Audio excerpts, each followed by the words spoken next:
here is Ssali Hofmanis. My name in Uganda is Ssali Hofmanis Waka Baka Nemefani Yesu Muganda Laptop Hofmanis.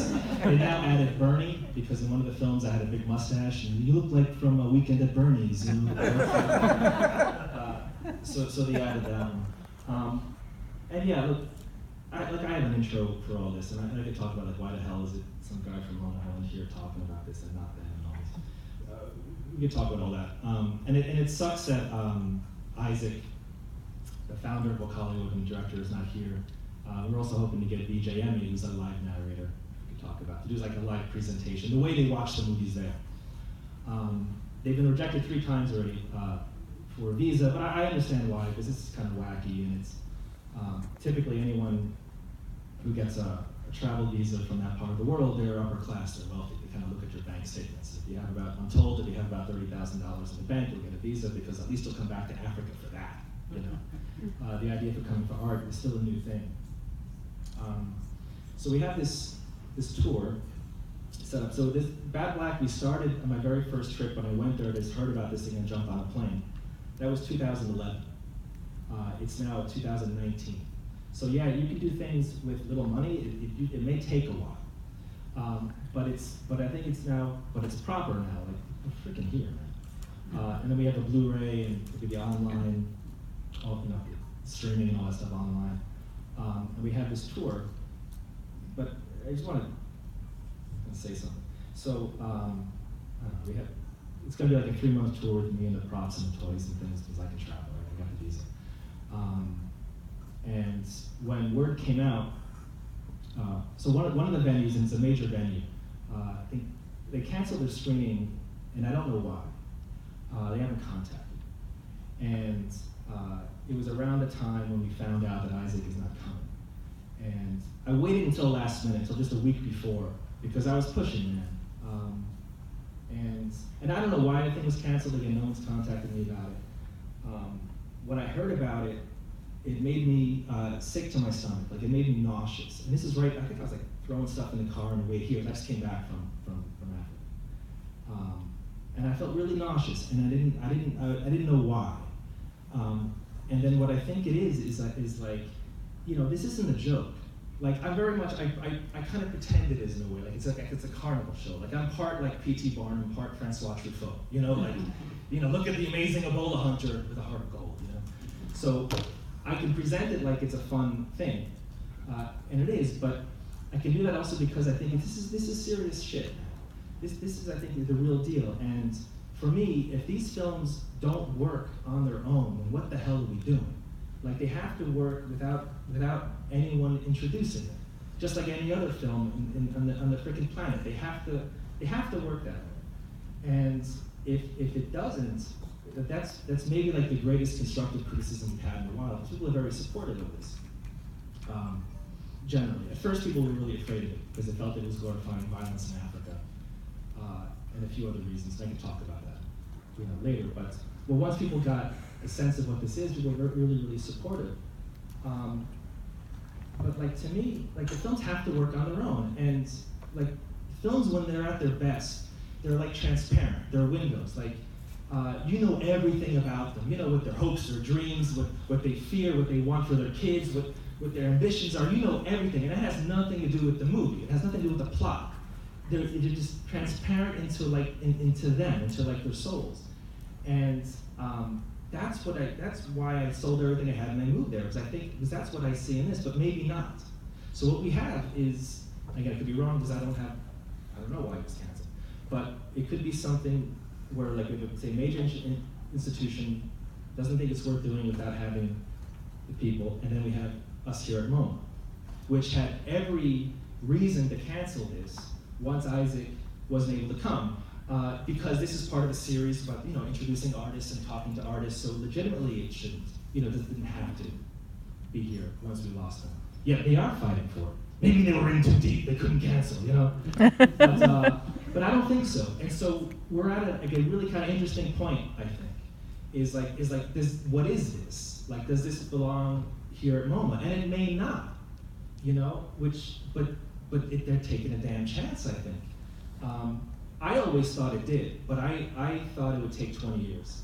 I thought in 2015 when we made Captain Alex for free on YouTube, because no one would touch it because they were afraid of it and the violence and whatnot. So we made it for free, thinking that we're a crack dealer or something. Like, we'll get them hooked on the first one, and then they'll buy it, and it worked. That's what we did, because we have many films, they have a lot. So we can make the first one free. But I think we're at this point, like the next step in this is like, is this legit? Like, I mean, is he a real artist? Like, is this, and again, I thought that's why I sold everything, that's why I'm there, but I thought it would take 20 years starting in 2015.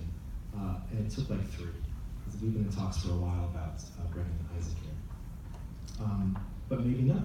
So that's where we are with this. So maybe I feel like I shouldn't say anything in the intro. Like, this is seeing the damn film works on its own. Like, maybe I shouldn't say that, Isaac Nabwana founded Ramon Film Productions almost like 16 years ago. It's been for them.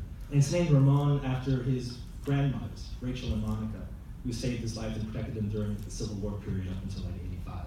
And that he built the early computers. Like, half of this film was made on those, which he built out of scrap parts. And you see the props, they're made out of scrap metal, whatever they can find. Maybe I shouldn't talk about that, Or like me, that I was in a bar on St. Mark's Place and I saw this 90 seconds on YouTube and then jumped on a plane and was, what the hell is this? So now it became like an action movie star in the process. Maybe I shouldn't talk about that. Or I shouldn't talk about Emmy, who's the VJ. So the VJ that I'm not talking about is a video joker. And it's Ugandan. It's not Kenyan, it's not Nigerian, although it's spreading now. But what happened was, as near as I can figure, because it was a bit of what I'm doing is like, it's almost like scholarly now. It's like research. Like, what is this and why is this? So it seems to me, and this is like, Uganda's been through crap, man. So you have, like, say, the Idi Amin period in the mid-70s. I think the U.S. State Department estimates is something like between 50 and 300,000 people were killed. And then after that, you have the Obote II, because Obote was before Idi Amin and then afterwards. Those numbers, no one talks about this, everyone talks about Idi Amin. The numbers for Obote start at 300,000, and it soon goes up to 1 million. That was the period where Isaac was a child, running from the violence and the revenge killings and all that kind of stuff. And so when that all settled in the mid-'80s, that was the first time in well over a generation where like there was a bit of peace, and the country was really open to other ideas and art and whatever it is from the world, from Europe, from the West, from America. It was like Idi Amin period was very Africa for Africa, So this period, they were like, well, what's out there? And that was the time of Schwarzenegger and Rambo and Stallone and Van Damme and all this. And so when they saw that, they were like, damn. And I think for good reason, because the movies are awesome. They're just cool movies. But also, like when you watch Rambo, it's a silent film. You don't need to know English to understand Terminator, Predator. So, but at the same time, they wanted to know, what is Schwarzenegger saying? So and what do you do? Because you can't subtitle. Like, how do you technically subtitle VHS, right? And then what dialect is that going to be in? Because there's over 50 in Uganda. And then plus illiteracy is a huge problem at that time because it was all the Civil War periods. There's no schools, no one's going to that. So someone had the bright idea, like, what if I get a microphone like this and I stand in front of the stage and I'll explain to you what Schwarzenegger is saying and doing on the screen. It's a good idea, except they didn't know English either, so they just made crap up. And it became this comedy thing. That started in like the mid-'80s. And to give you an idea, like those were Isaac's classmates, like in the same school where he was like 13, the first VJ was like 17 in the same school. The first Kung Fu masters there was one classroom period. With all the Ugandan action movie stars now, the VJ, Isaac, were like doing history together in mid-'80s. So the VJ is like a live narrator. He's making jokes. He's like a cheerleader, all that kind of. It's also a history lesson. We did the General, the Buster Keaton film with the VJ, and he was really wanted to understand. Like, can you teach me everything about the American Civil War? Because I want to know about slavery, so I can teach Africa. And I'm like, oh, is that all? Okay. Okay, I'll try. But he's the mix of all these things. So this is the second translation of it. The first translation is Who Killed Captain Alex, and this is the second. So that's what you'll hear. Not that I'm going to talk about that, because I think that we should just see the film and see if it stands on its own. So we'll do it like that. And then at the end, we'll have this crazy Q&A for everything that that does or does not make sense, and maybe you can tell us if you think it belongs here, or if it's too soon, or what the hell are we doing, or Isaac and the village are wasting the time the past 15 years.